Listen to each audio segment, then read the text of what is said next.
Blackstone Audio presents The Red Car by Marcy Dermansky. This book is read by Soneela Nankani. Prologue. It was a surprise to open the New York Times in my parents' kitchen and see a picture of Jonathan Bean. He had won an award for business innovation. They give awards like that.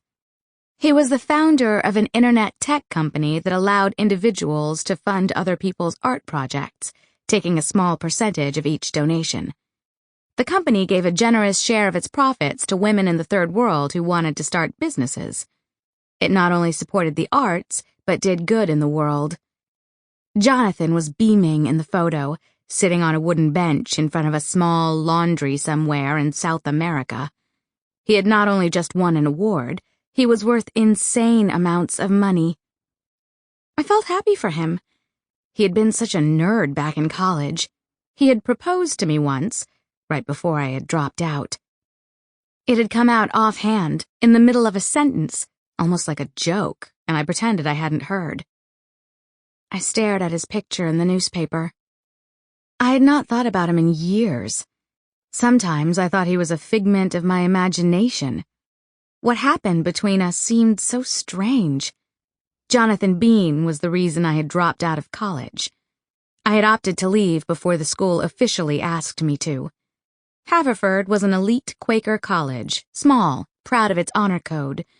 On 2 separate occasions, I had had sex with Jonathan Bean for money. It had been an experiment on my part, a successful one, I thought, until he had turned us both into the honor board. I still cannot fathom why he felt the need to do that. Jonathan Bean, obviously, was a much better person than I was. He had a much better life than I did, but that was easy. Most people did. I was married, unhappy, living in a small apartment in Queens. I had a job to pay the rent, but we were writers, both of us working on novels, a dream so cliched that I was loath to admit to anyone what I did with my days. My husband liked to listen to loud music that I did not like. Sometimes I would go to my parents' house in New Jersey just to get away. I had gone back to college.